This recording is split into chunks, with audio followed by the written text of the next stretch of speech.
And welcome everyone to our Bleacher Report Sweet 16 preview here on NCAA Digital March Madness Men's Basketball.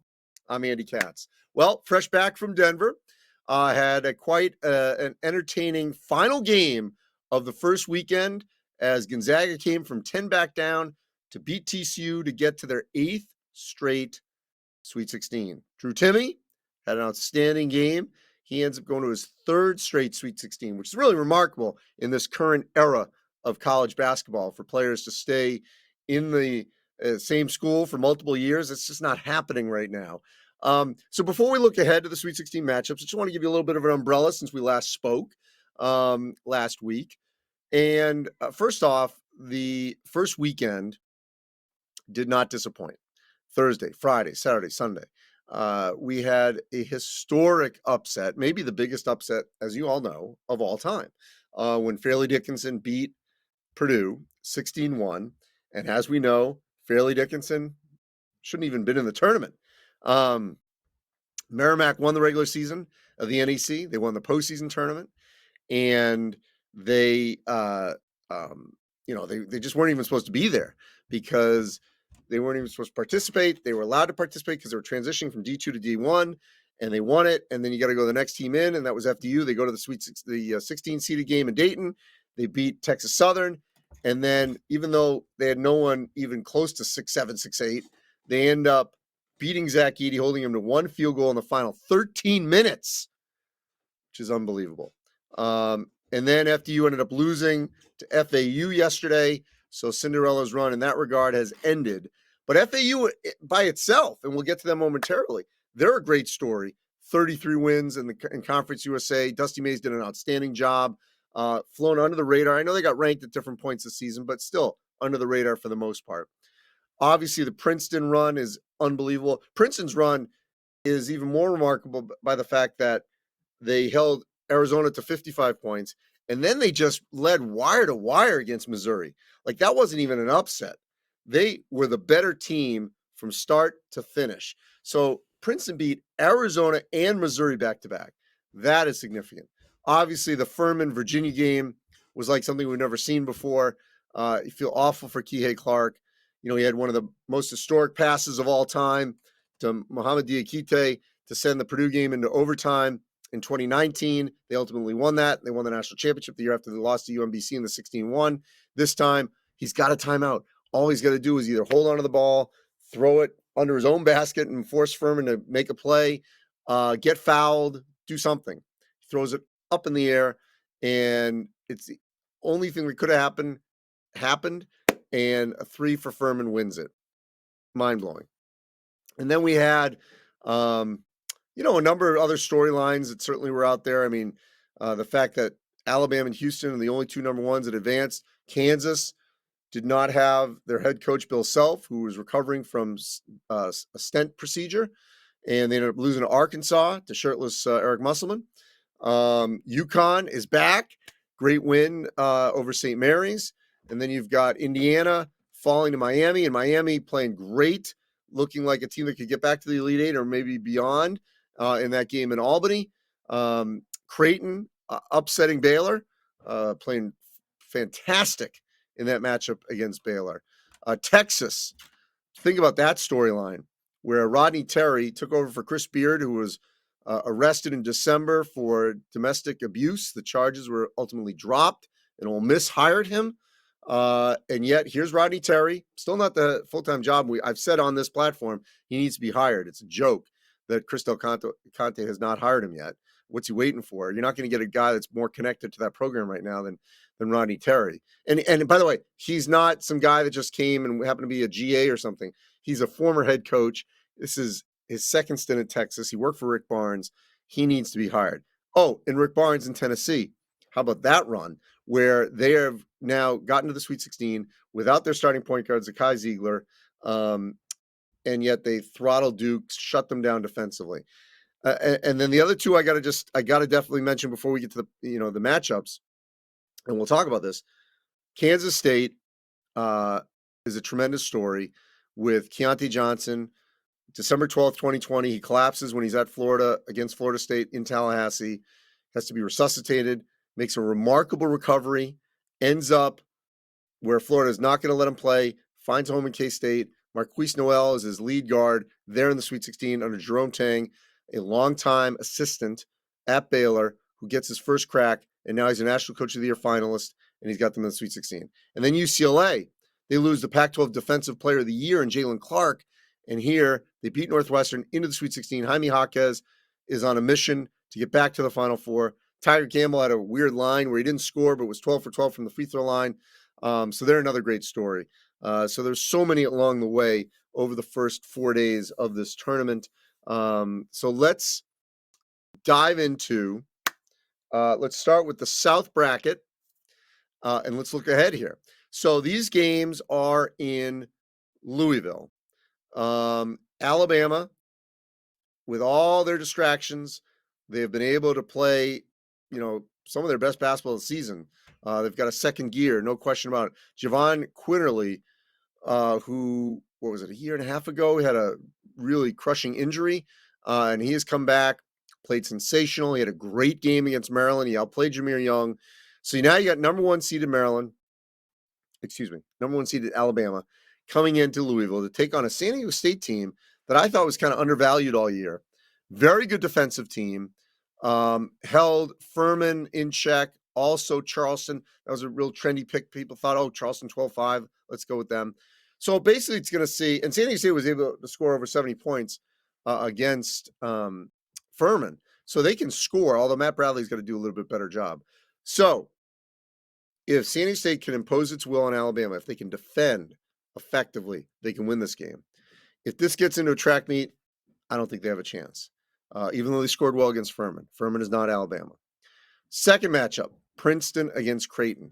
Ryan Nembhard went for 30 in the game I saw and was at last night in Denver. Ryan Kalkbrenner, two guys, by the way, that didn't play last year in the second round, lost to Kansas because they were both hurt. In the first game against NC State, he went off for 28 or 30, if I can remember. So that 1-2 punch is playing very well for Creighton. Baylor couldn't handle Nembhard. They couldn't stop him off the dribble. So that's good news against a Princeton team that defends really well. What's scary for Creighton is the fact that Princeton scored 78 points. Is that right? 78, 76 or 78, if I can read that. The fact that they could score that well, because they only scored 59 against Arizona. So if Princeton can get up and down and score like that, that means they can beat Creighton in a variety of ways. This is going to be a very difficult game. You would favor in this bracket, obviously, the 1 Alabama, the 6 Creighton. But from what we've seen, if we get a San Diego State-Princeton matchup in the Elite Eight in Louisville, why not? So I know where I'm thinking. I'm thinking it's Alabama-Creighton, but I won't be shocked in any of these combinations. All right. So now let's go to the East, okay? This is that left side of your bracket. So I'll be there in Madison Square Garden. You got Florida Atlantic taking on Tennessee. Tennessee did an unbelievable job against Duke, holding them to 52 points. Florida Atlantic had a great game plan against Memphis. They won on that last possession. And then FDU went back and forth. They scored 75 against FDU. This FAU team can play in a variety of ways. They can play in the half court. They can get up and down.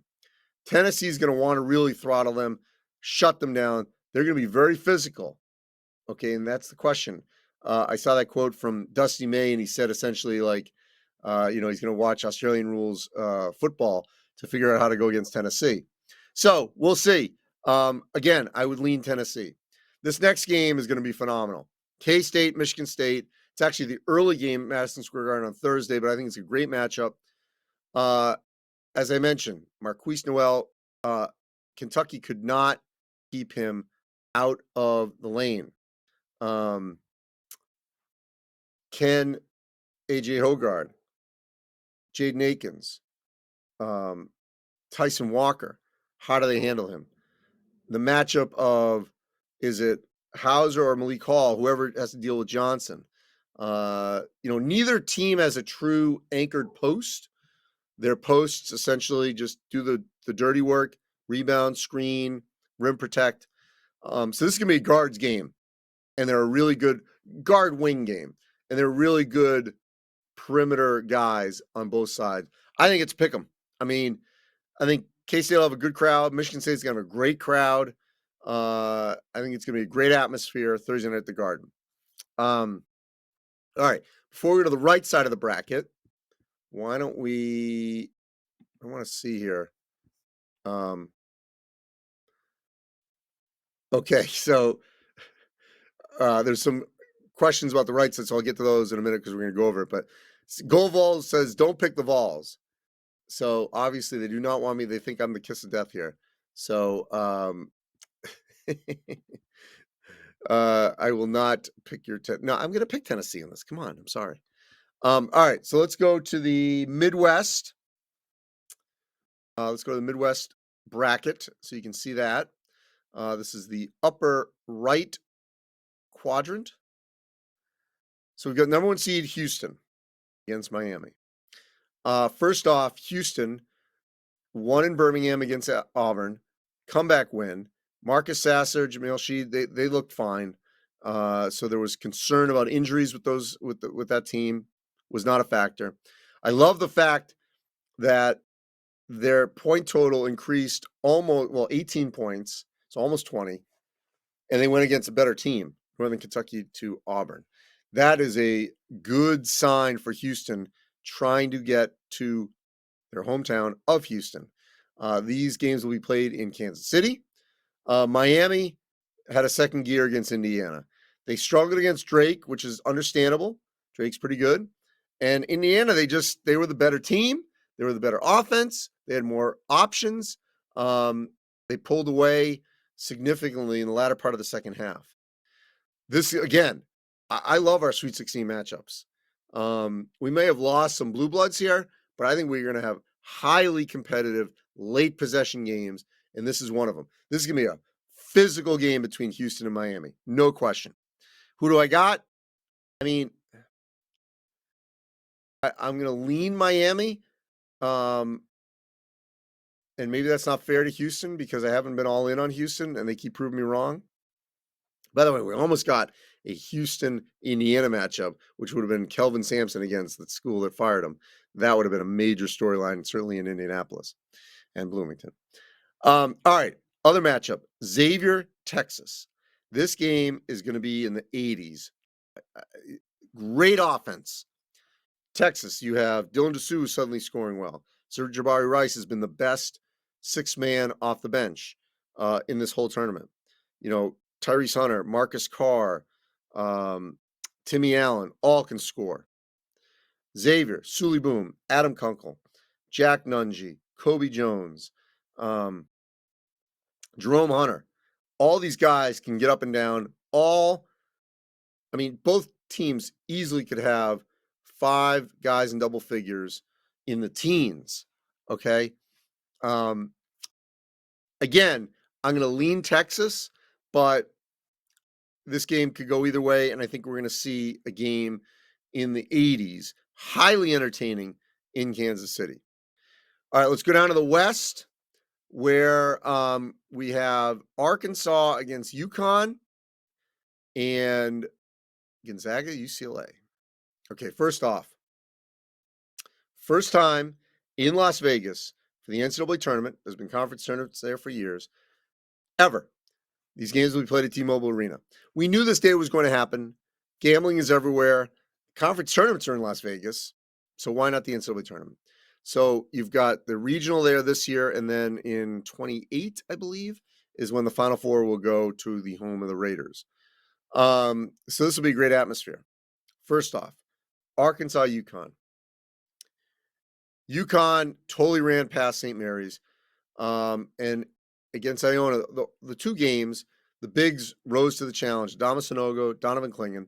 Their guard play, it varied between the two games about who stood out each game. But the bigs dominated Iona and St. Mary's. That is where they have an advantage against Arkansas. I like Arkansas's guards and their wings better than UConn. And if Arkansas can make it a guards game, then they win. If Sonogo goes off and is untouchable, and has a 20-13 kind of game, 25 or something like that, I think UConn wins. Again, you've got two of the most intense, fiery coaches left in the field. Eric Musselman, shirt on or off. Dan Hurley, usually keeps the jacket on. Sometimes the glasses are on or off. It's going to be a great, intense battle. Then we got Gonzaga, UCLA. So think about this history. It is 17 years, I think, to the day this week of the 2006 matchup in Oakland. That was Adam Morrison's last game. That was the first of two Final Fours or three Final Fours for UCLA. I think they went to three straight. 06. Didn't they go 06, 07, 08? I think so. JP Batista, who's now on the staff at Gonzaga, he got stripped, leading to this incredible comeback by UCLA. That was in 06. Then we all know what happened in 2021 when Jalen Suggs hit the buzzer beater to beat UCLA in the bubble national semifinal. Then last November, so November of 21, not this season, the season before. So the November after that Final Four matchup, they met in the same arena, and Gonzaga just torched them. That was Chet Holmgren's one and only season with the Zags. So now here they meet. 2 versus 3. UCLA, Jaime Jaquez, Tiger Campbell. That's the 1-2 punch. David Singleton, hopefully he's fine. Amari Bailey's played well for them. They still defend even without Jalen Clark. Gonzaga. Turnovers have been an issue for them in both their games against Grand Canyon and TCU. But they have found the second gear. And they got to 8 straight Sweet 16s, 3 straight for Drew Timme. What was huge for the game last night I was at was Malachi Smith and Rasheer Bolton making threes. Julian Strother had a big-time game in the first game against Grand Canyon, was not as much of a factor against TCU, and Timme just took over. And, I mean, the Timme-Jaquez matchup is going to be something special. They are very similar and incredibly effective, and they hound the basketball. They go straight to that hoop. They got all the spin moves. They work all the angles. They'll get fouled. They'll get to the free throw line. I fully expect both these guys to go off for 22, 25, 27, 28, 30 points. So great matchup. Mr. President, talking about Devo Davis. Yes, thank you for mentioning. That's why I say that. That's why I'm saying Arkansas has the advantage over UConn. In all the wings, the perimeter guys. I am not blaming the Kansas Laws and Bill Self's absence. I was just stating a fact that he did not coach. So let's not go there. All right. So we've got these Arkansas, UConn, yes, various opinions here. Miami did find its February form against Indiana. I agree with that. Joe Bruin thinks the UCLA injuries are going to hurt. Well, we don't know if Singleton's out or not. We'll see. The Clark injury has not been a factor yet. Maybe it becomes a factor in this game. But here's what I'll say. We still have a chance. Let me just go big picture here. In the West, any one of these 4 teams in the Final Four would be great. Okay? Gonzaga again. UCLA trying to win again. UConn, first time since 14 when they won it. Arkansas since the Nolan Richardson years. So that's that side. Then you go up to Houston, trying to win the national championship in its backyard. Miami trying to get to a Final Four. That would be certainly a first. The fact that we've got Texas with Rodney Terry, which would be a great story if they could get there. They haven't been back to a Final Four since Rick Barnes was there with TJ Ford in 03, I believe. And then, we've got Xavier, Sean Miller, trying to get to his first Final Four and get Xavier there in the Sean Miller 2.0. Alabama's never been to a Final Four if they can get there. And then you've got San Diego State, same deal, never been there. Even with Kawhi, weren't able to get there. Creighton, never been there. Princeton, not since what, decades and decades ago. Last Ivy League team was Penn in '79, the Bird Magic year. Then in the East, obviously Florida Atlantic's never gotten there.